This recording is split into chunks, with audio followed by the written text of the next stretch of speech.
Good afternoon. I'm Jamira Alexander, the President and Executive Director of Public Narrative, and really excited to have you all join us for another webinar in our webinar series, Power in the Public Narrative.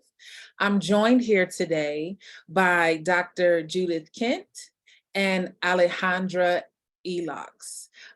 They are going to share more about their project with Northwest Center. Alejandra, will you advance the slide?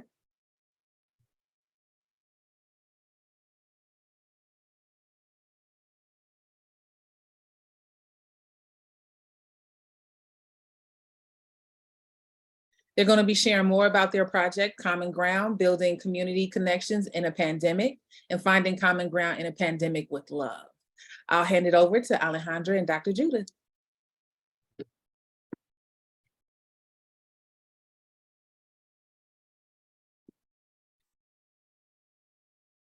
Thank you, everybody. It's really nice to be here. And thank you, Jahira, for inviting us to this forum. We're really excited to share with you our project, Common Ground, from Northwest Center, Chicago. I'm Judith Kent, and I am a community psychologist and teach at National Louis University in the Community Psychology Doctoral Program. And I have been working with Northwest Center for the past 3 years, and am very privileged and honored to be part of their evaluations of programs that they do and other community work.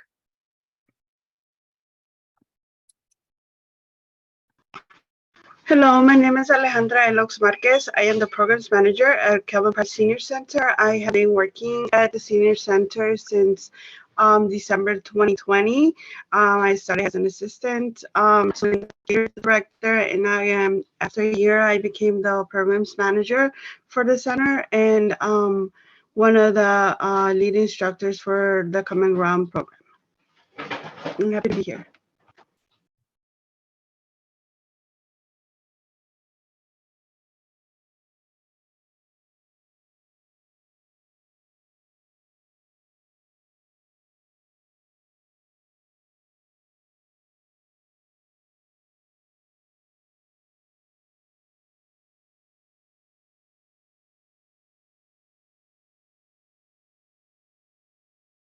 So while Alejandra is pulling up the PowerPoint again, we can just mention to you that this theme of healing is we've talked between ourselves, actually, Alejandra and I, since we've gotten the invitation to be part of your series, is that this is a beautiful alignment with the work that Northwest Center Chicago does, and a beautiful alignment with the Common Ground program, which is all about healing for older adults.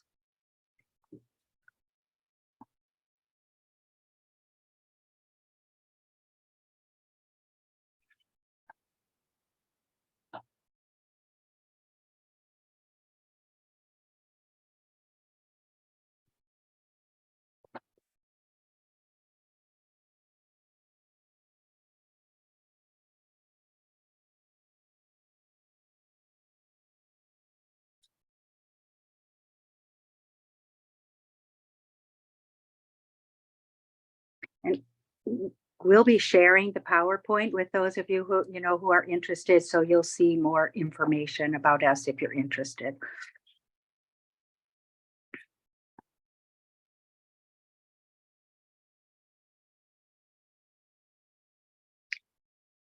Alejandra, are you on mute?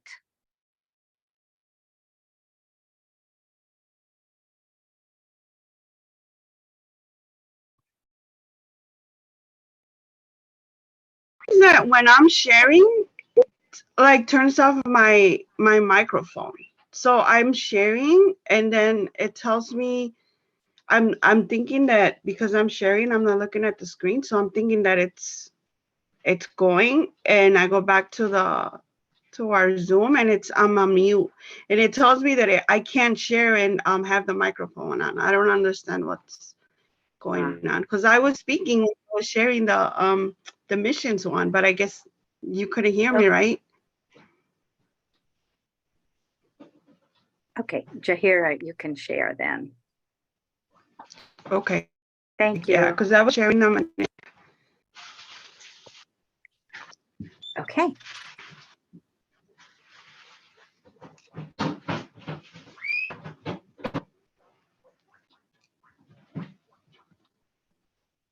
Northwest Center was founded in 2003. It identifies and responds to the needs of our community by leveraging resources to improve the economic well-being and quality of life in Belmont Cragen and the surrounding communities. Next slide. And our expansion of programming towards older adults started expanding in 2015.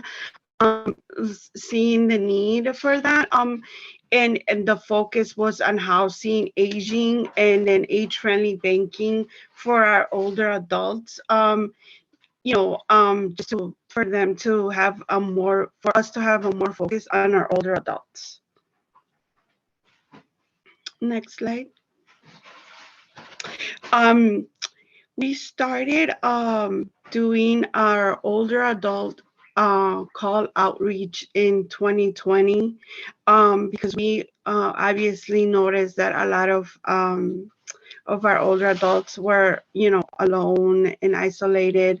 And once we gather those calls, we realized that 57% of our older adults had no one to reach out to them. They had no one that they were speaking to besides us, calling them and checking up on them on a weekly basis.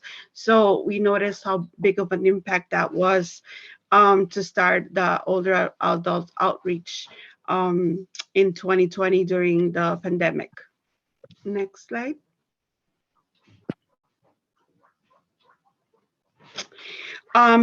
We have been grateful to be funded by the Retirement Research Foundation since 2019, focusing on social and intergenerational connectedness, which is so important to the community and for everyone. Next slide. So with this program that started in launching in March 2020 during the COVID, it was our first cohort. And from then on, we have had approximately about 100 graduates of Common Ground since fall 2020. And we are in the process of beginning our sixth cohort, April 21st of 2023. So right around the corner, we will be starting our sixth cohort. Alejandra, if I could just pop in here and mention that I do remember coming into the Common Ground as it was starting, and I was working with Linda Peters, and we were, one of the first activities was an art group. That there was going to be an artist that came in to help the seniors create art. And I was going to attend that. I was so excited. And I remember getting an email from Linda saying, COVID, we are canceling it. We have no idea what we're going to be doing. And so the pivoting that was done to take this face-to-face program to completely virtual overnight was something that was astounding to me. And the fact that it started virtually, has gone from virtual to hybrid to face-to-face in a relatively short period of time, I think is just kudos to all of you. And honestly, I wasn't at the first cohort, but I can see how difficult it was, the first one, because I joined in the second one, and most of the second one was virtual, but we started having a space at the center at the church, and that was so helpful. Right. So not having any in person an applause to whoever did the first cohort, the people that did the first cohort, because I can see how difficult it was. And then you can imagine, you can imagine with older adults, they're isolated to begin with. And then the isolation of COVID exacerbated that. There was a huge need for this program, for sure. Yes. Cohort 1, we're going to cohort one. As I mentioned, I was still not part of Calvin Park Senior Center, but I know that most of it, as we were talking right now, most of it was just virtual, but we did have about, I'm not sure if it was 1 or 2 older adults that would come to Calvin Park Senior Center. As you see in the picture, she was there in our dining room with one of our laptops provided by the program. She was starting to use it at the center with a little bit of help from Linda and Jackie, who was our host, our front person desk. So that's how it kind of was in the first cohort. It was mainly virtual. There was 1 or 2 people that would come into the center to kind of go through this. Interesting. And it was, of course, we always try to incorporate health and nutrition, fraud prevention, talent 9, trauma and resilience, which is very important as part of healing. And yeah, that was the first one. And as you, like I said, as you can see, one of the pictures, that's Karen Hesse. And one of the successful projects that we give them for them to practice their use of technology is Photo Boys. Photo Boys is actually one of my favorites because I'm like I love photography, so that's really like for me it's perfect. Photo Boys, we always ask them to give us a photo of what they like most about their community, or their neighborhood, and what they dislike, the most thing they dislike. And as you could see in the picture, there a gentleman, Guadalupe Zaragoza. He loves it. There's a lot of stores around the neighborhood where he can just within walking distance, he can go to the store and he could get anything that he needs. And what he dislikes is the garbage, the garbage can open, because of course that creates problems in the alleys. And that's one of the most successful projects that we have for older adults. Next slide. Alejandra, I was really thrilled you all used Photo Voice, which is a tool methodology that we use in community psychology.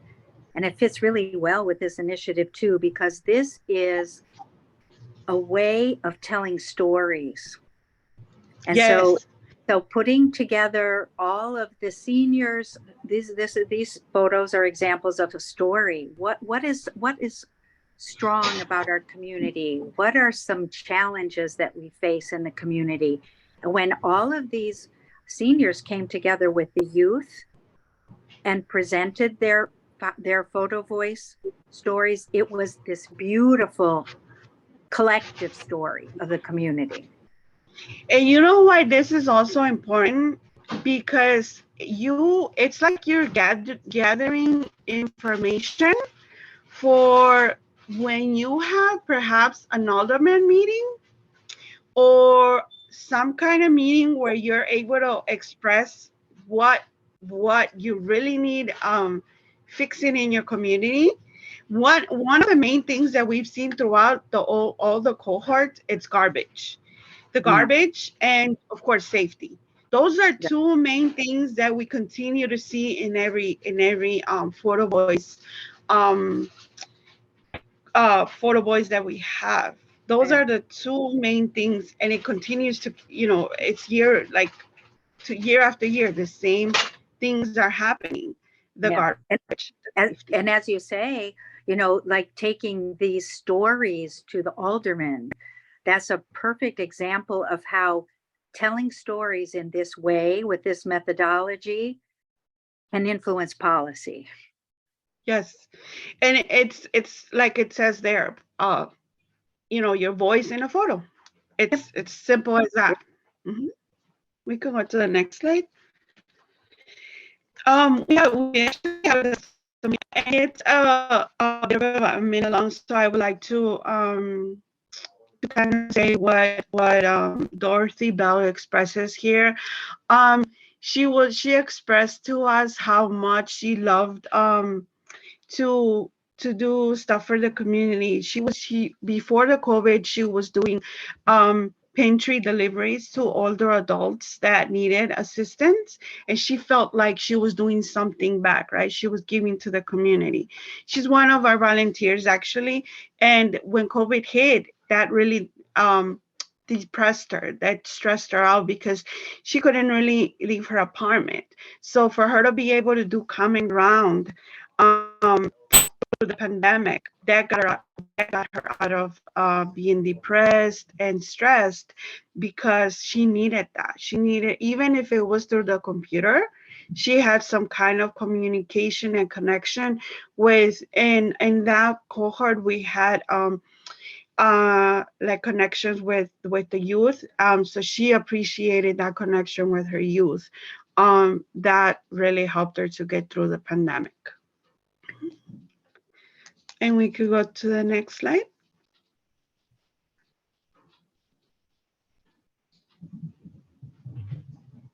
Would you like to go to the next slide, or did you want to play the testimonial? I'll play the testimonial. Okay. This makes me feel so good about myself. I feel useful because it's already a challenge. Getting older is a transition for the elderly because, you know, we're like in the world by ourselves.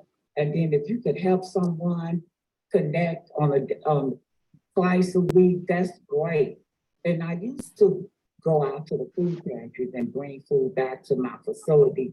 That was like a hobby of mine. I really enjoyed that. And now I can't even do that for my residents here at Calvin Park. I really enjoyed that because I was helping them, providing them with some of the essential things that they needed. And now I can't even do that. And I find myself struggling because I wasn't making that connection. And now that you guys here at the ground has truly helped me, inspired me to meet my challenges head on again. Because I know I'm a strong person. I just got a little sidetracked and depressed, but reading my young lady has inspired me truly. So thank you so much. You know,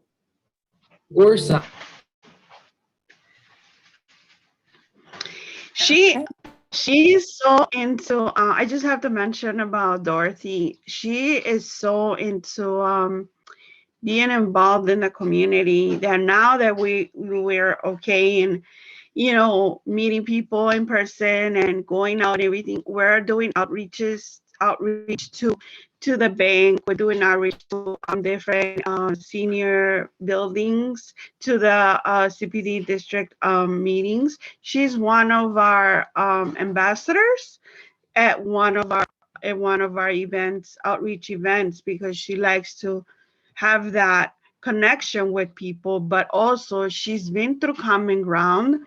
So she's a perfect example of speaking about the program. So she's still involved with us, even after 2 years, 3 years. And many of those participants are still very connected, right, Alejandra? And you'll be talking about that a bit later. Yes. It's pretty amazing, the connections that have been sustainable. Yeah. So before I quickly go through the findings of Cohort 1, just to tell you that in this talk, we'll be reporting on findings that we got from the first 3 cohorts. And there's a pre and a post test that we do with the participants for each cohort. And what we noticed, what we were very happy to see, was there was older adult impact on youth. And we saw increased positive perceptions of youth, of older adults, and their interaction with older adults. So that was something that we found positive and interesting. Next slide, please.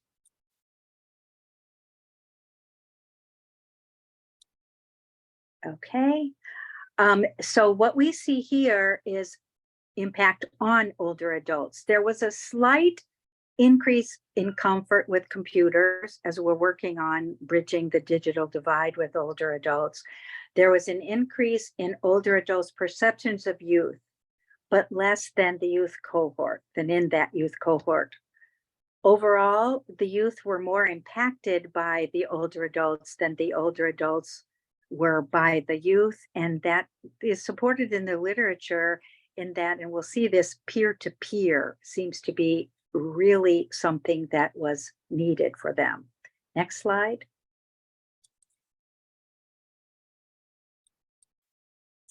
Okay, we see here just this slide is basically the comfortability with computers.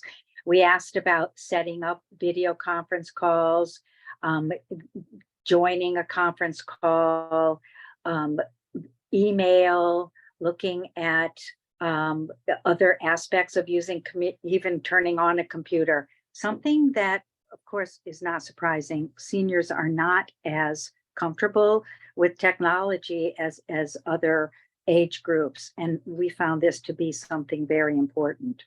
Next slide, please.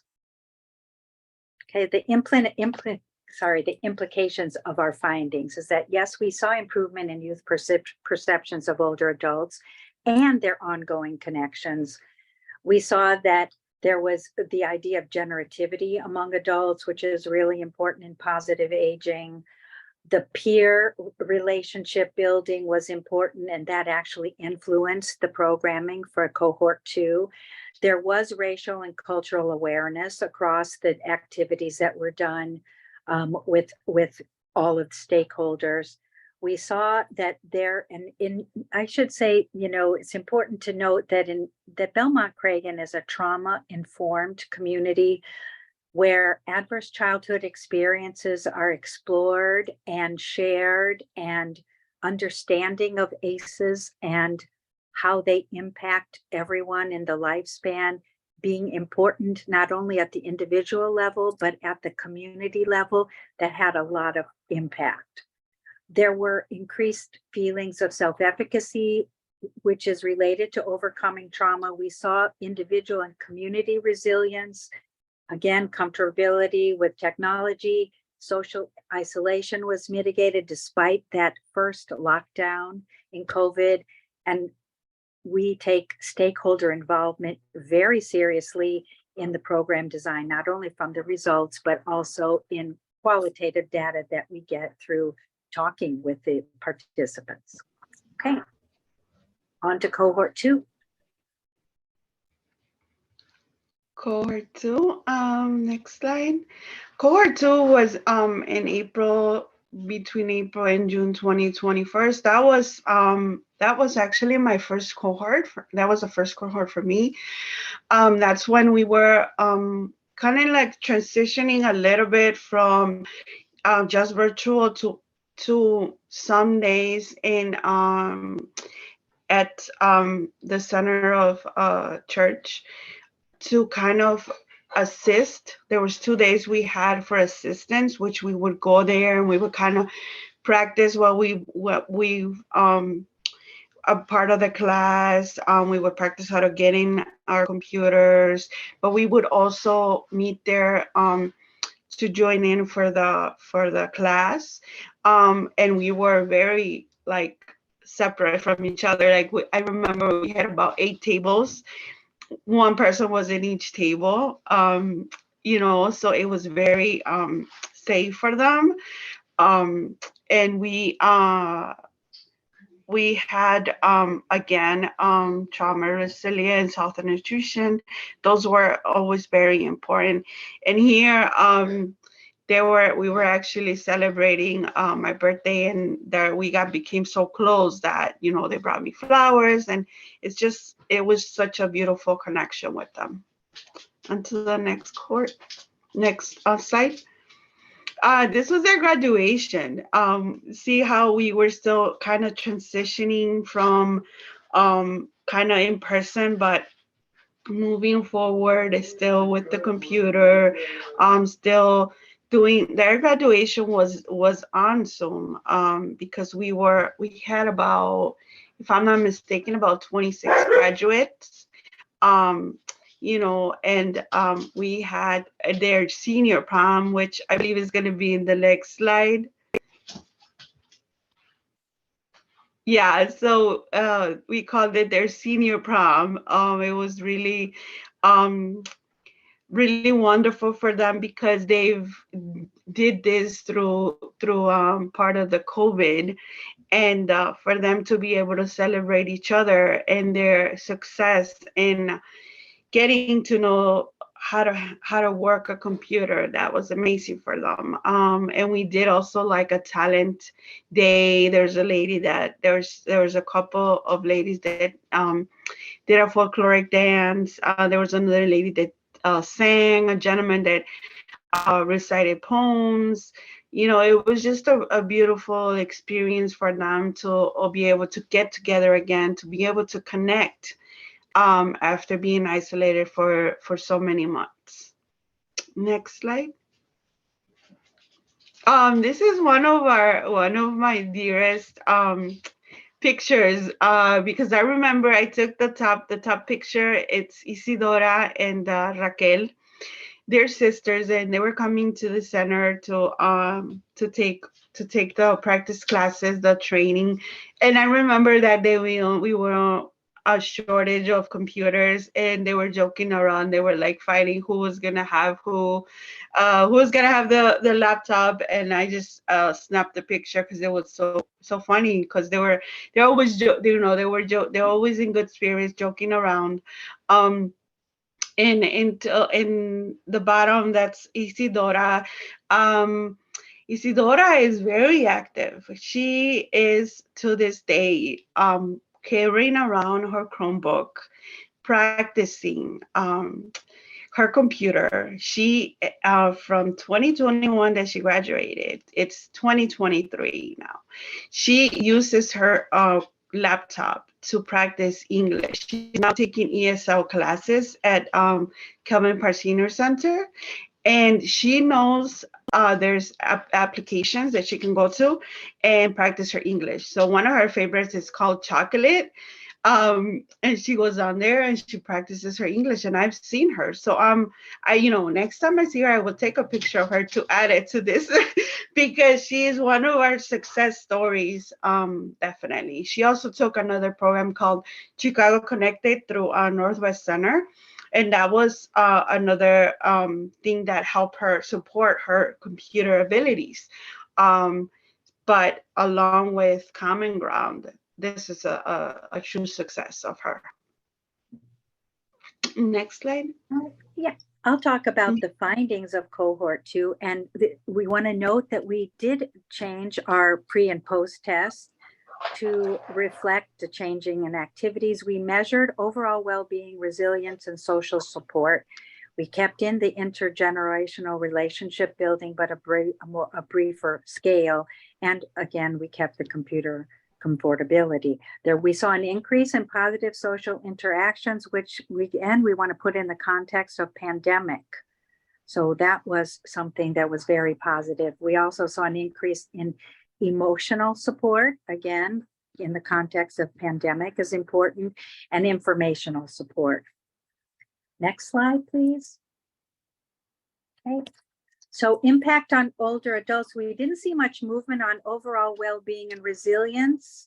Okay, even though what we said from previous findings on the previous slide, it's not surprising because we've got a lot of context going on here. We've got the peak of COVID during Cohort 2, but we did still see an increase in perceptions of youth. Okay, next slide.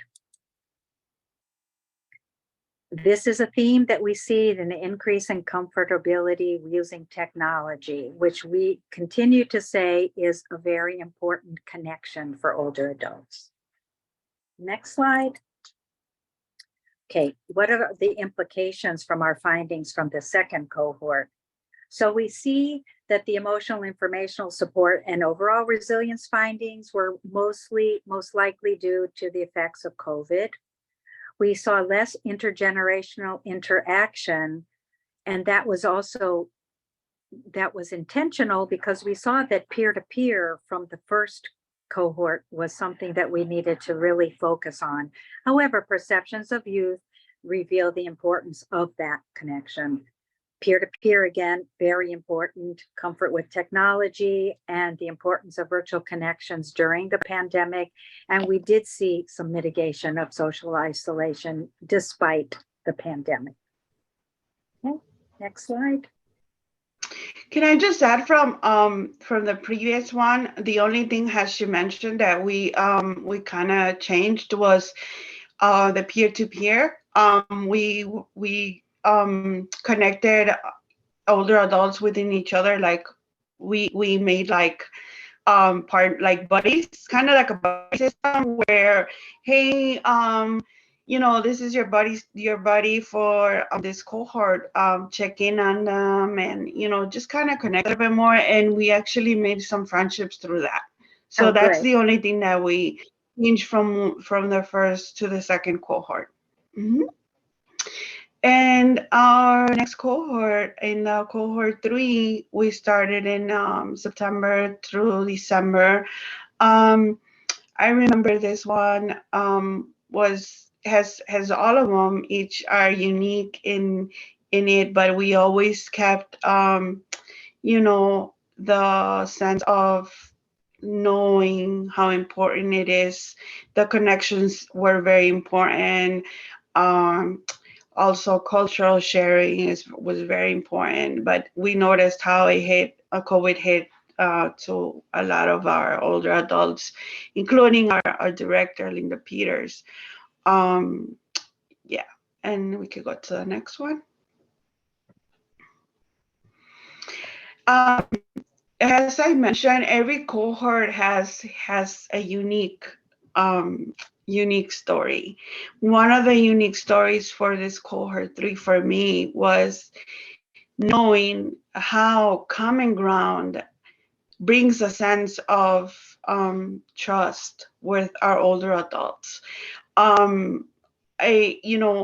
This is a special one because this not what I mean is important is because older Latin men are not very open in talking about mental health. It's very hard for them because it's a culture thing. So for them to talk about mental health is very difficult. But through Common Ground, we create a bond for them to trust us, for them to say, hey, I have somebody that really cares, that really will help me out through on my life now, not just through this program, but in the future. And one of my stories is Mr. Guillermo Serrano, and I was talking to Dr. Kent earlier, and I mentioned to her how Mr. Guillermo Serrano yesterday was in our office, just kind of playing dominoes, but he was like, I really, I'm not sure. I went to my alderman and I'm not sure if they're telling me the truth about my tax reduction for my house. They're telling me to wait. And I'm, there was a sense of trust that he was in 100% confident that they were telling him the truth. I said, you know what? I'll call. I get on the phone, I called the alderman's office, and I spoke with the person at the front desk, and she's like, yeah, we're just waiting for the application. Tell the person not to worry, but who is the person? And I said his name, and she's like, he's the first one on my list. So I let Mr. Guillermo know, and after I told him, he was okay. Fine, thank you. Like, he trusted after I said it. He didn't trust when he went to the office, but when I said it, he was calm. He was confident. He was like, okay. He went on and went back to playing dominoes. So that sense of trust, I'm a true believer. That's what happens with Common Ground. So connections beyond the program are maintained, are created, established, and maintained. So that's a Yes. really important outcome, I think. Okay, so if we go on to the findings for cohort 3, we see that there was a greater increase in overall well-being than from cohort 2, from 4% to 9%, which was something we were happy to see. Lesser increase in feelings of social support, interestingly. Okay, next slide. So we're looking at, during this cohort, there were fewer activities with youth. There was, again, where this thread of computer comfortability continues to be strong, a slight increase in resilience. According to our measure, we use a standard measure of resilience. Okay, next slide, please. Okay, so we included in our pre and post test for cohort 3 a tried and true scale of sense of community, Chavez's scale of sense of community, and we saw an increase in shared emotional connection, which is very interesting. Okay. Next slide. Okay, implications. We saw that positive social interaction and shared emotional connection was present in the community. And that tells us the importance of the effect of program participation. This sense of community spoke loudly to us. I keep repeating the technology, but we never get tired of it because this is really important for older adults. And again, we saw mitigation of social isolation despite the pandemic. Okay. Cohort 4, March to June 2022. We started doing our classes at Northwest Center, because at Kevin Park Senior Center we still weren't able to have more than, we couldn't have a large, not even 10 people together. But as you can see, we have we have a good space at Northwest Center where we were able to continue our common ground. Like, that didn't stop us. We kept going with it because we saw the need. Every cohort we see the need. As a matter of fact, right now we have where we have a wait list of people that are interested in taking it. And we always try to pack everything in 10 weeks. Which is insane for them, but they do their best. Yeah, they do their best. We're starting to have assistant to the teachers, to ours, the instructors from the previous cohorts. We do see some that are very comfortable now with computer, and we give them an incentive with a gift card for their time, right? We also noticed in cohort 4 that we didn't have any time for bingo, because that was one thing that we used to do with them. We used to play at least 30 minutes of bingo, and it came to the point where they were like, no, we don't want to play.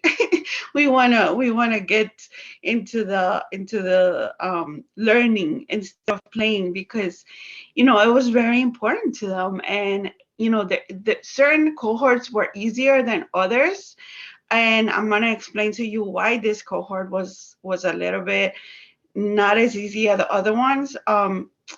Another thing from cohort 4 that I realized is how we in a way help heal with our childhood traumas.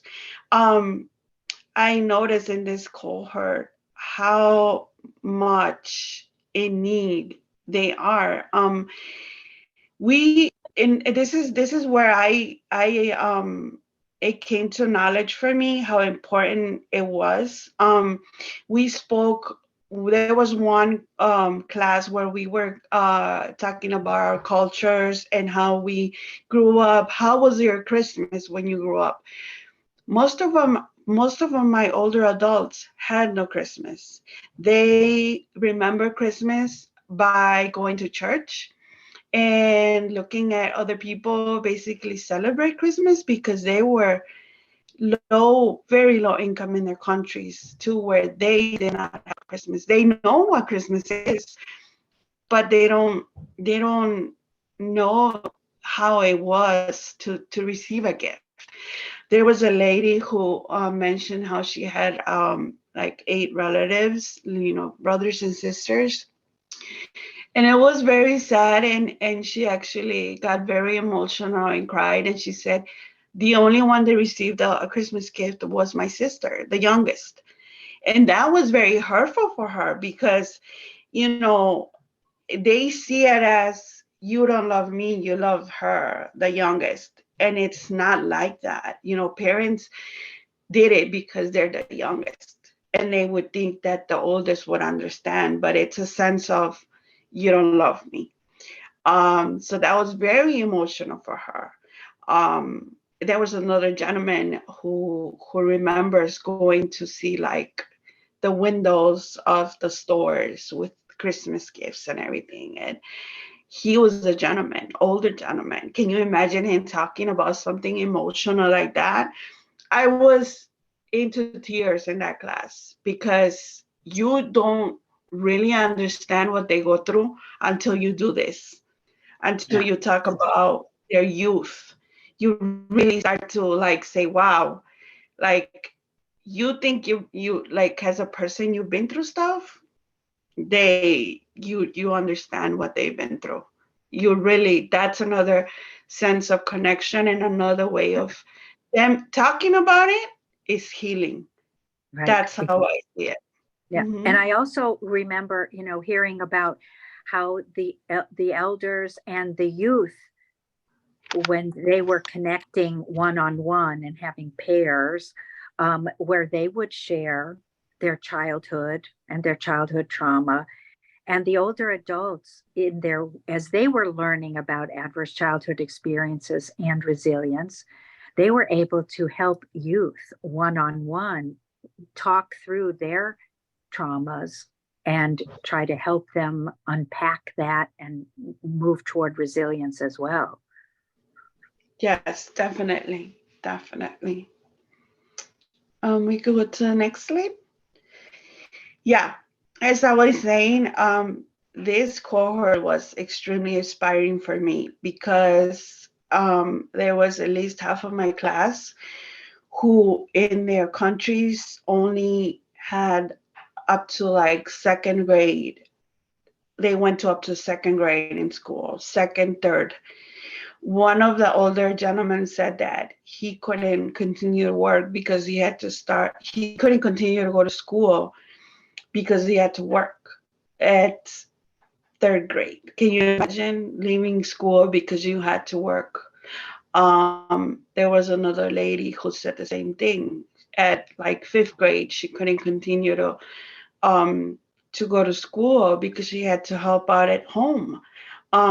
So for them to be learning how to use a computer years later with little knowledge of writing and reading, that was amazing to me. Yeah. That's like what's stopping you from anything, you know. It just continues to be inspiring. Every cohort continues to have successes in different ways, but this one was just like wow, mind blowing to me. Yeah. I'm going to borrow some of your wording, Alejandra, with this. Can you imagine? Okay, so I'm going to finish. Can you imagine? Can we all just stop for one moment to imagine how empowered the seniors are making themselves through the use of technology that leads to other things? Because there is so much insecurity, even among younger folk working with technology, not the youngest of folk, of course, now in this age, but it's an amazing thing to think of how that can add to self-efficacy that leads to other things, like coming forward and saying, I'm not sure about my taxes, coming, and one of the things too that as we mentioned earlier, we've reported on the findings of 3 cohorts and sharing about the 4th, and the 5th is coming up and the 6th is coming up excitingly. But one of the things that I love about seeing how things are unfolding in Common Ground, as I am kind of an outside observer to a certain extent. I'm not involved in the actual programming, but when I hear about older adults from Common Ground going to events in the community where elected officials are present in a town hall, for example, and the older adults are standing at a microphone. Older adults whose native language is most likely Spanish, who are talking to elected officials and expressing the needs of not only the elders, but of the community they live in. And we see that they're very tightly connected through all of the activities, all of the group and individual connections they're making. It's making an impact. And it continues to happen. It doesn't stop. It continues to happen. Just like 2 weeks ago, we had through Northwest Center. They went to a mayoral forum. About 10 of our older adults went to this mayoral forum at UIC. So they continue to be involved. Yes. They continue to be involved. They continue to be present. So yeah, it's such a big impact. Common Ground is such a big impact to them. So where is the love, Alejandra? This is one of our favorite parts. Yes. What we are doing is we are providing the resources to have a connection with our older adults. Not only connection for them to have with computer basics, but connections of peer-to-peer connections with us, trusting us. We're empowering them to know how to speak up, even if it's a later age, they're learning how to speak up little by little with us, but they're also being empowered, knowing that they know that they have us to help them out with anything. There's a sense of trust that we create with them. We do our best to provide all that they need. And as I mentioned, speaking about your childhood, that's healing. Rather it's something traumatic, because can you imagine at a young age not having a Christmas gift? That's traumatic. It's you think that it's something that it's not, but it really is. When I heard these stories, and when I heard them and I saw how emotional they got, and they cried and they let it all out, they were healing. Mm-hmm. That's how important this is. Yep. Dr. Kent? Yes. Would you like to add anything? No, I just think we want to know what love stands for. So on the next. Oh, that's the next slide.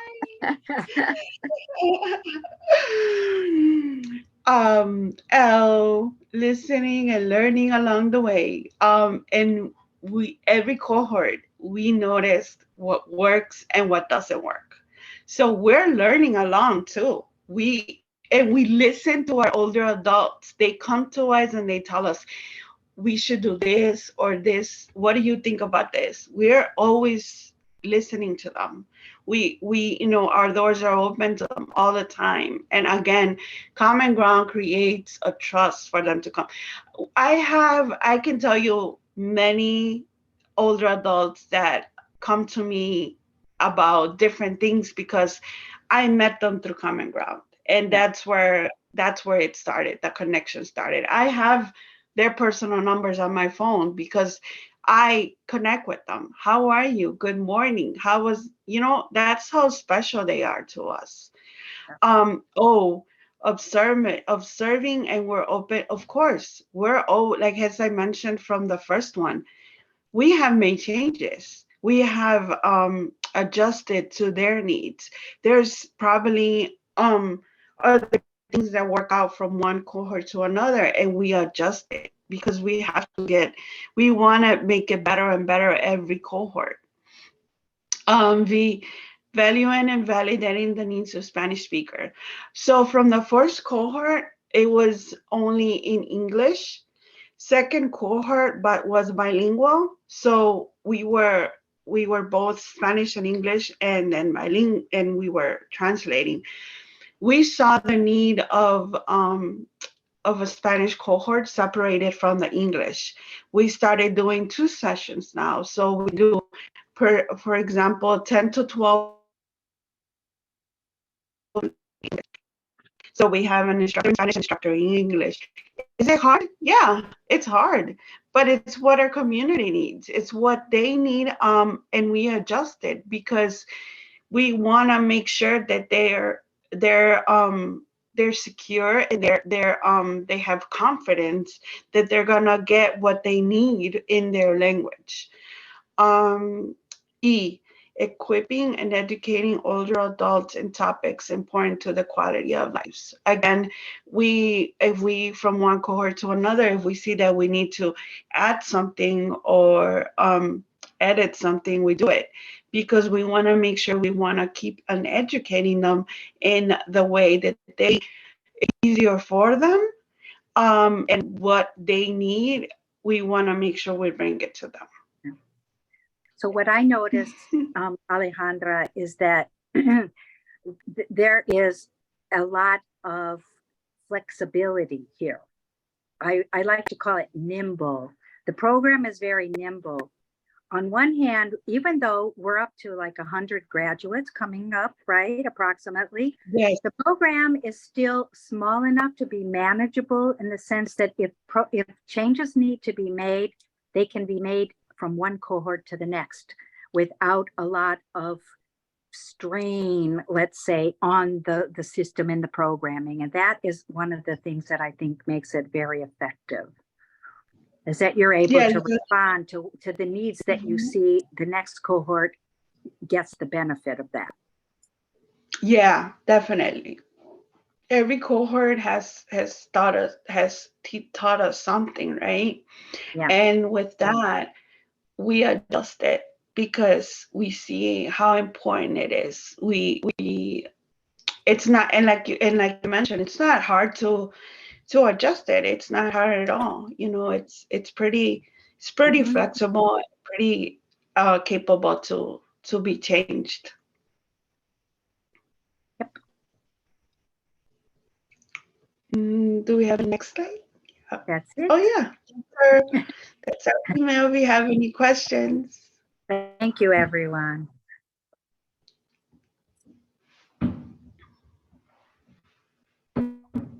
Well, it doesn't look like we have any questions in the chat just yet, but I'm really interested in understanding. Alejandra, you talked a lot about trust.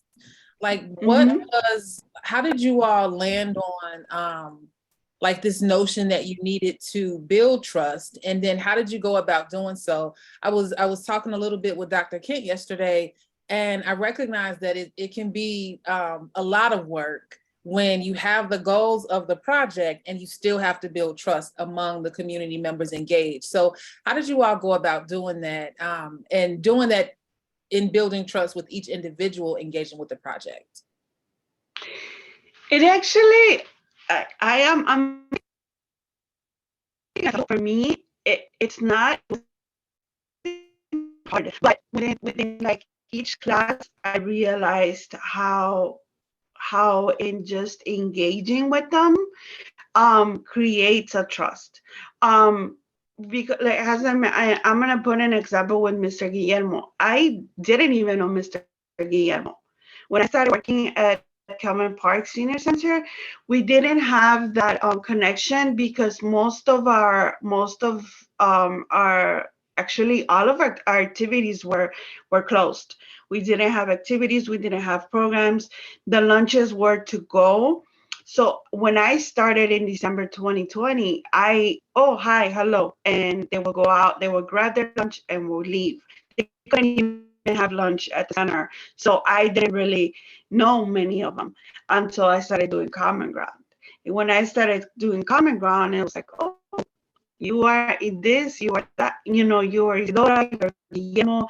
And just by talking to them, just by creating a safe space, we're, and now in the past cohort, we did something where we called peace circle, right?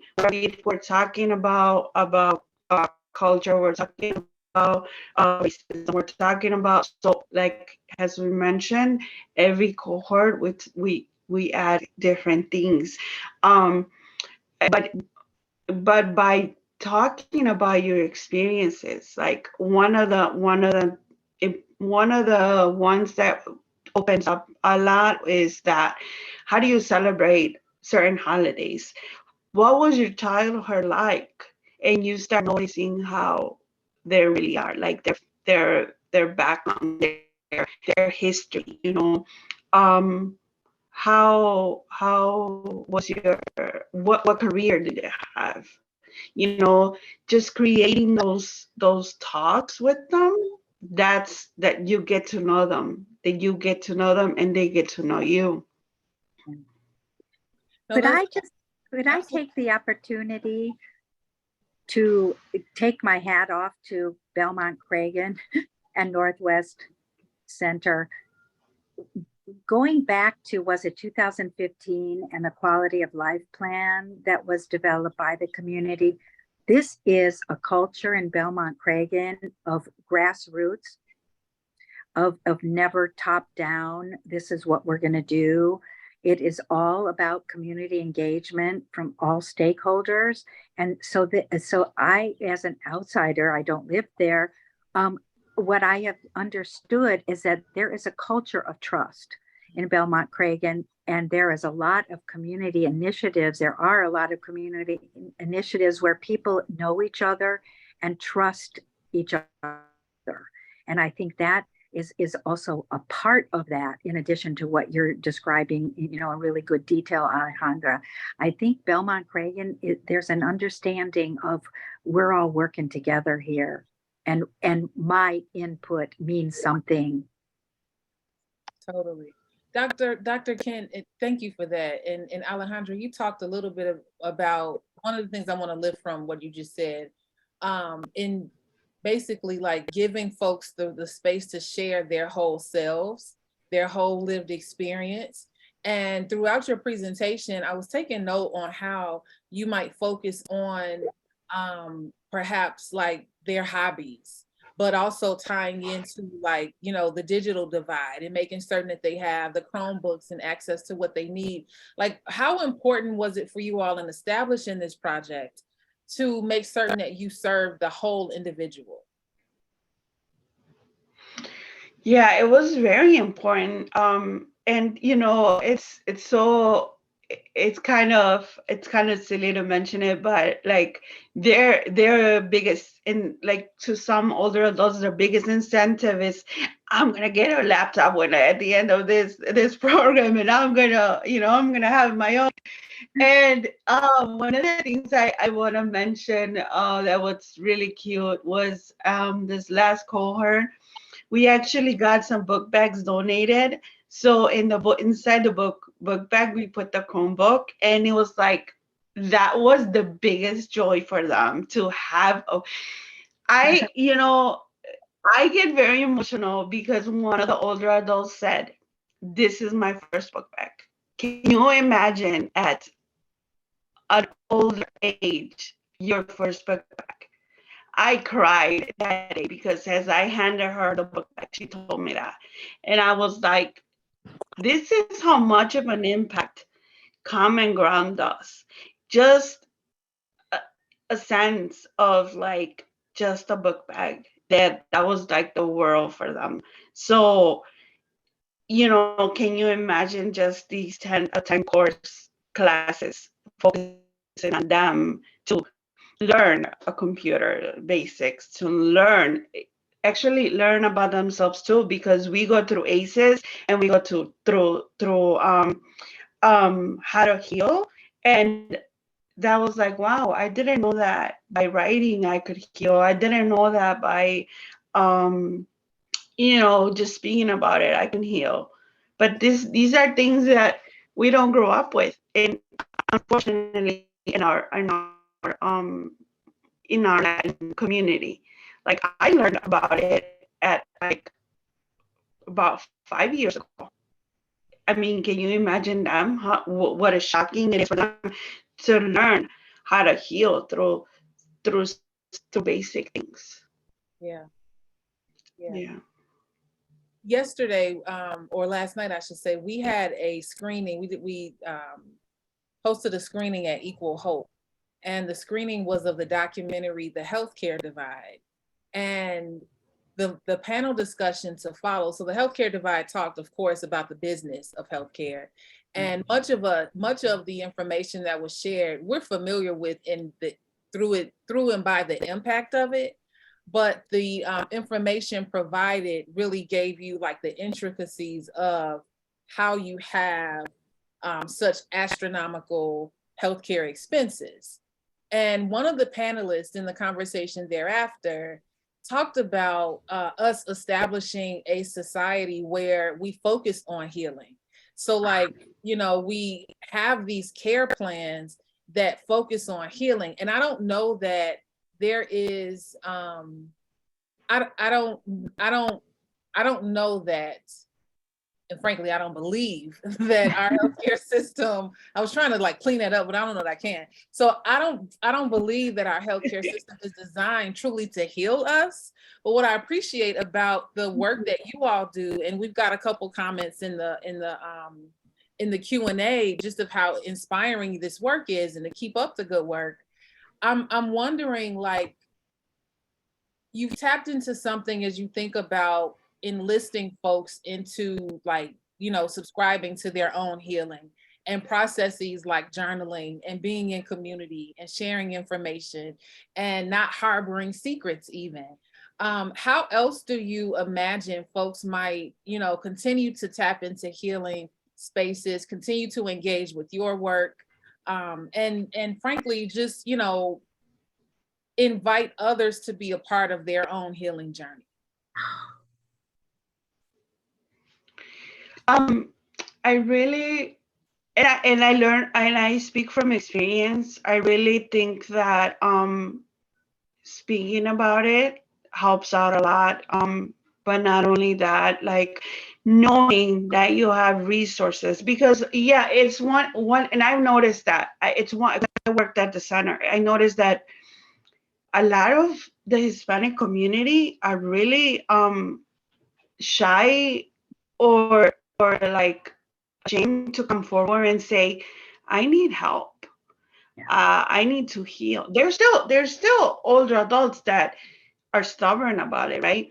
But there's some that do know that they need to heal and they just don't ask for help because they're ashamed, because they're embarrassed. And again, this common ground is a sense of like, hey, we're speaking about it. Maybe I do need help. Maybe I'll reach out to her and ask. And again, I always mention this gentleman because he's an older gentleman, Hispanic, which are usually embarrassed to admit it. He asked for help for his son. He says, my son needs mental help. And I said, okay, well, we'll talk about this after the class, But that's just for our older adults to know that they have the resources and we can help them. That's groundbreaking, because you can hand them a paper and say, here, this is your resources, call me when you need me. That's not good enough. That's not, and if you notice most of the flyers nowadays, go to the QR code or go to this website.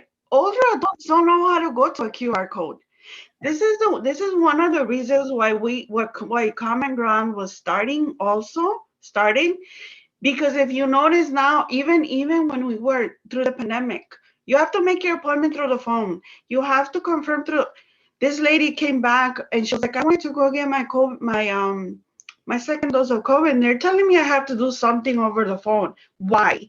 And I said, well, it was the alderman's office. Did they not help you to do? She goes, no, she refused to help me. I was like, what? Mm. So we're, part of the healing too, we're empowering them and knowing that they can do this, but they can do this on their own. But if they can't, we're here. We're always here to help. One important thing I think is if older adults or anyone can understand that asking for help is about self-efficacy, it's not about weakness. But very often people feel I'm weak if I ask for help. And I see that, with my doctoral students all the time. They think, oh, I should know this, or I'm ashamed that I don't, and I'm not going to reach out.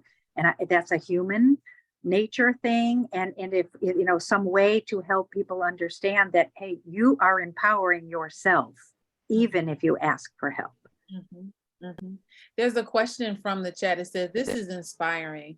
What will the team do differently going forward, especially given hybrid, virtual, in-person environments? I think, as I mentioned, what we're adding more, we're adding for sure now. We started it a little bit in the last cohort, but I think we're gonna continue. We started calling it Race Matters, or we talk about racism, or we talk about hatred, we talk about all of that stuff that's so important in our community. And we added a peace circle. That's about the thing that we're adding from the last one to this one.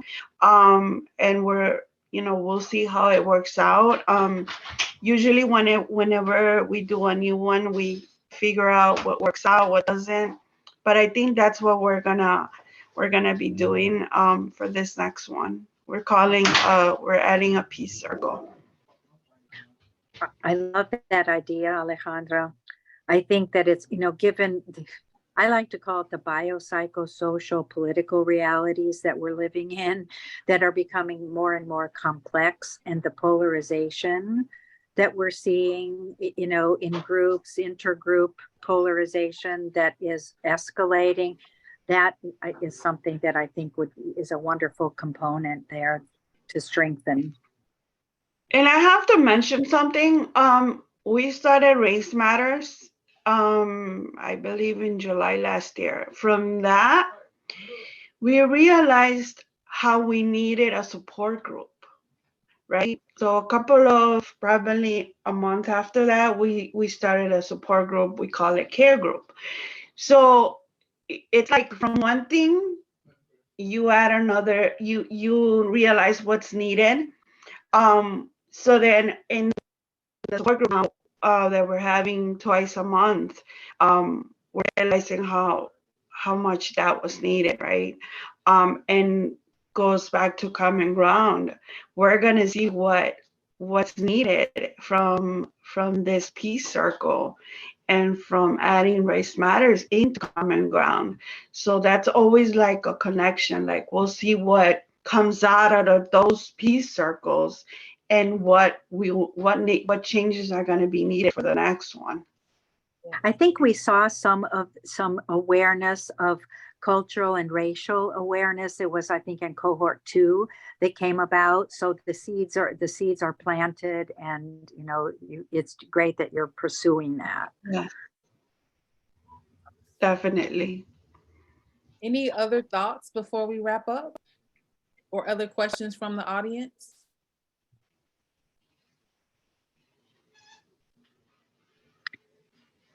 So if there are none, Dr. Kent, Alejandra, any final words? Thank you.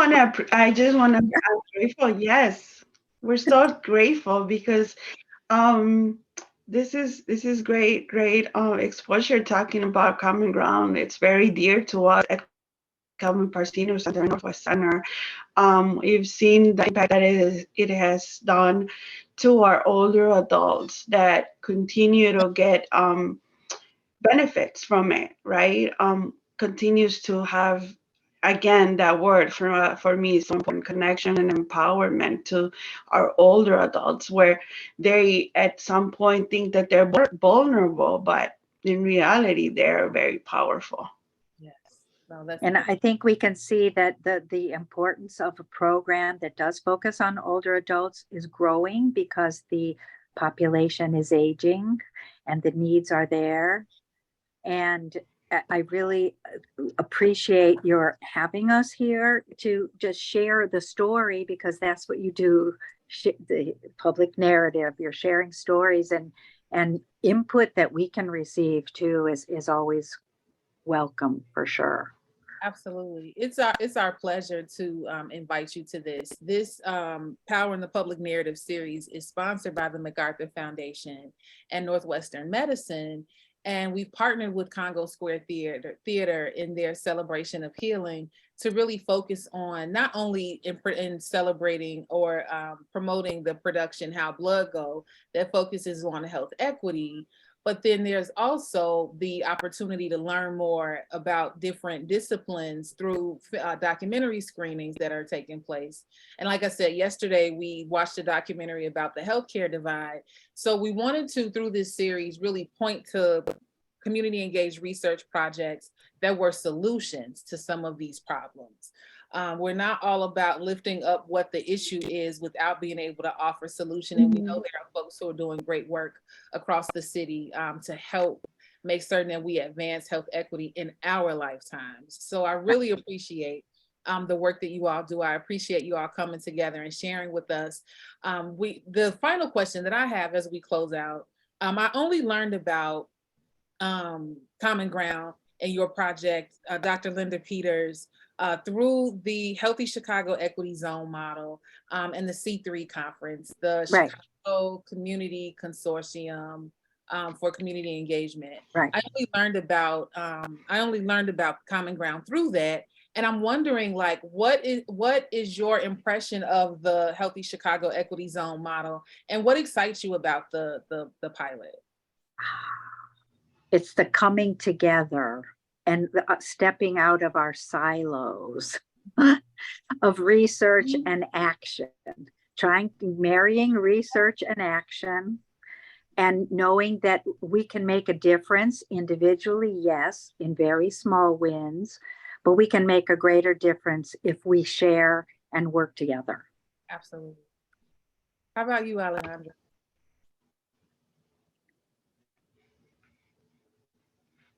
Thank you so much. Yeah, it's the connection for me. The knowing that, as Dr. Judy Kent says, knowing that we can connect and we can work together and we can do more together. Sharing within each other what works, what doesn't work, and that's one thing that I was gonna try to end with.